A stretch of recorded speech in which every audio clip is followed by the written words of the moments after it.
ভক্তের ভিতরে আত্মহংকার আত্মগৌরব থাকে, তিনি হরিভক্ত হতে পারেন। আত্মহংকার আত্মগৌরব কোথায় দেখাবো? সেই গুরুর পদে সমস্ত দিলে। জয় হরিবল, জয় হরিবল। তারই জন্য তথা অনুগত্য সে জয় পতাকা নিয়ে ওরা কান্দি গেছে, ওরা কান্দি হরিগুরু তাদের হাতে দিচ্ছে, একটা মন্দির রাখছেন আর একটা তার হাতে তুলে দিচ্ছে নিশান, জয় পতাকা নিশান। এখন কে গেছে প্রথম উদ্বোধন করছে, তারও পাইছে কোথায়? এই সিদ্ধান্ত এবার আশা জঙ্গলে বসছে, বনে বসছে, পাহাড়ে বসছে, তারা চাইছে কি আমাকে মুক্তি করো, আমাকে উদ্ধার করো। কেমন? এই কামনা বাসনার মধ্যে প্রেম নাই মিলে। তারা চাইছে মুক্তির পথ, মুক্তি যদি চায় এই হরিভক্তের অকামনা, এই জন্য বলছে অকামনা প্রেম ভক্তি কেবল অমৃতি। কামনা বাসনার মধ্যে প্রেম থাকে না, আমাদের সেই প্রেম ভক্তি নেই।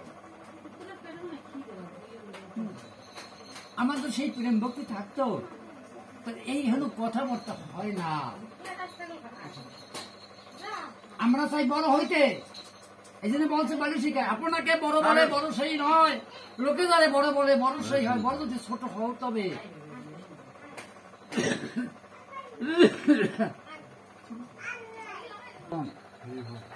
হরিগুরু সাহেব যুগ যুগান্ত তপস্যা করে মানুষের পায় নাই। আগে আমরা শিব সাধনা করতাম, পূর্বপুরুষে শিব সাধনা করতাম। যেমন 810 খ্রিস্টাব্দে পৃথিবী অনাচার অবিচার ব্যবসায়ীতে লিপ্ত হয়ে গেলেন, নর নারী হাহাকার ভাবে কাঁদতেছে, ধরা হাহাকার ভাবে কাঁদতেছে। তখন এই ধারা বলতেছে শিব ঠাকুর আমাদের প্রাণ রক্ষা করো। শিব ঠাকুর নারায়ণের কাছে বললেন, প্রথম পুরুষ অবতার হয়েছে রাম। রাম যখন আসলেন, রাবণের যুদ্ধে তার কথায় বংশ বিনাশ হইল, সর্বনাশা একটা নারীর কথায়। আমরা কি করতে চাই? সর্বনাশার কথায় এই ধ্বংস হইয়া যায়। যেমন সুশীল বলছে, একটা সামান্য কথা রক্ষা করতে পারলাম না, একটা পশা বলতে আসা বলে গুরু আনছি, হ্যাঁ আমি আনছি, সে কথাটা বলতে পারলাম না, ওইখানে মার দিতাম, আমি জাগৃত করতাম না। সুশীল কথাটা উত্তম, আনন্দের কথা, তোমরা দুইজনের কথা দুইজনে বলতা, ঠিক আছে? আজকে আলদার বাড়িতে সেই ঠাকুরের লীলা হইতেছে, যা পূর্বপুরুষ করতে পারে নাই। আজকে তার ছাওয়াল রাজারা আছেন, তোমরা প্রতিবেশী যারা আছো, আজকে এই বাড়িতে 20 বছর হরি কীর্তন, আজকে সাধু সঙ্গ হইতে। এই পিতৃপুরুষরাও চিন্তা করে বংশ যদি একজন মানুষ হয়, এই পিতৃপুরুষ উদ্ধার হয়ে যেতে পারে। জয় হরিবল বলে আমরা কি করতেছি?